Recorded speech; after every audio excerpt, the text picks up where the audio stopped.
یہ انسانیت کا حال تھا.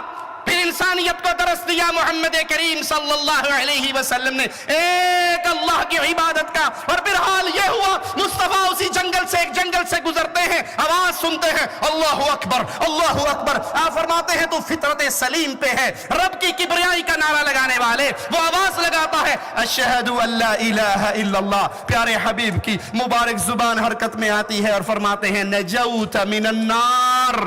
اشہد ان لا الہ الا اللہ کہنے کی وجہ سے اللہ نے تجھے جہنم سے محفوظ کر دیا.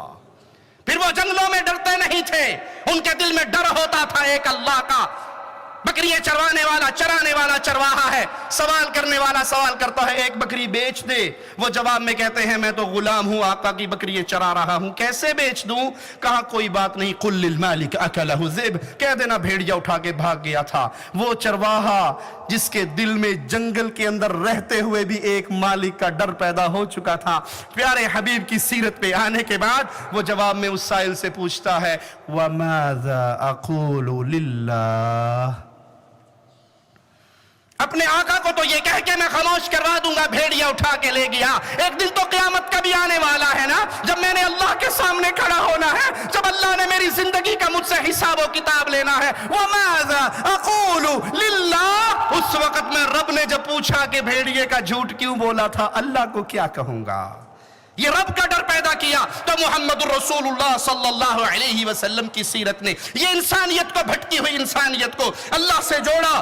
تو محمد کریم صلی اللہ علیہ وسلم نے آج ذمہ داری میری اور آپ کی بنتی ہے, اس پیارے حبیب کے ان دروس کو یاد کیجئے, اس سیرت کو یاد کیجئے اور اس کو پھیلائیے, اس کو عام کیجئے. انسانیت پھر گمراہ ہو رہی ہے, انسانیت پھر اپنے خالق و مالک کو بھلا بیٹھی ہے. اللہ کی قسم انسانیت پھر اللہ کو چھوڑ کر کہیں قبروں پہ سجدہ ریز ہے, کہیں قبروں کا طواف کر رہی ہے, کہیں اپنے پیرے فقیروں کے بارے میں آواز لگا رہی ہے.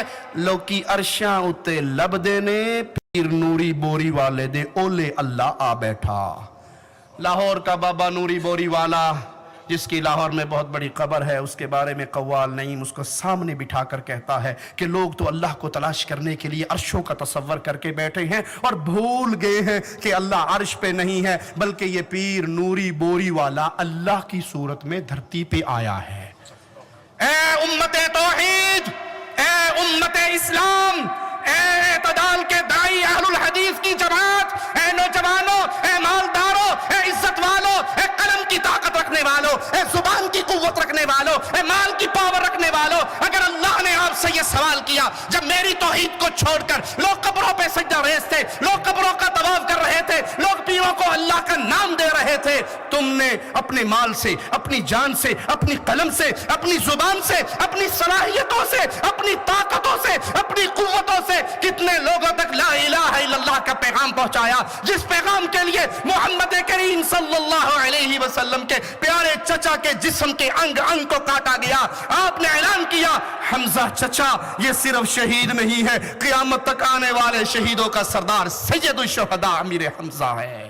میں نے کیا کیا, آپ نے کیا کیا, میرے مال سے کتنے لوگوں کو ہم نے قبر پرستی کے کفر سے نکال کر, غیر اللہ کی عبادت سے نکال کر, قرآن کی دوری سے نکال کر اسے قرآن کا نور دیا, اسلام کا نور دیا. یہ سوال آپ سے بھی ہونا ہے. مال کہاں سے کمایا, مال کہاں پہ لگایا, زندگی کہاں گزار کر آیا. زندگی میں بہترین ایام, افضل ترین ایام تیری جوانی کے ایام تھے, بتا وہ جوانی کے ایام کہاں گزرے. کرکٹ میچ کے سامنے, فٹ بال میچ کے سامنے, گانوں کے سامنے, فلموں کے سامنے.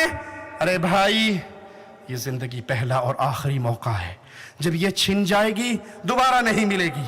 جب یہ چھن جائے گی پھر انسان کہے گا ربنا ابصرنا وسمعنا فرجعنا نعمل صالحا, ایک چانس اور ایک موقع دیجئے, لیکن اللہ کی قسم پھر موقع نہیں ملے گا. ابھی ضرورت ہے آؤ اپنے رسول صلی اللہ علیہ وسلم کی شان کو پہچانو, پھر اس شان کو قوم کے سامنے رکھ کر کہو اس سے افضل کسی کے پاس ہے تو ہمیں بتائے, ہم بھی اس کے دامن کے اسیر ہونا چاہتے ہیں. اور اگر کسی کے پاس نہیں ہے اور میں مسجد میں کھڑے ہو کے اپنے رب کی عزت کی قسم کھا کر کہتا ہوں محمد سے پیارا کسی کے پاس نہیں ہے صلی اللہ علیہ وسلم.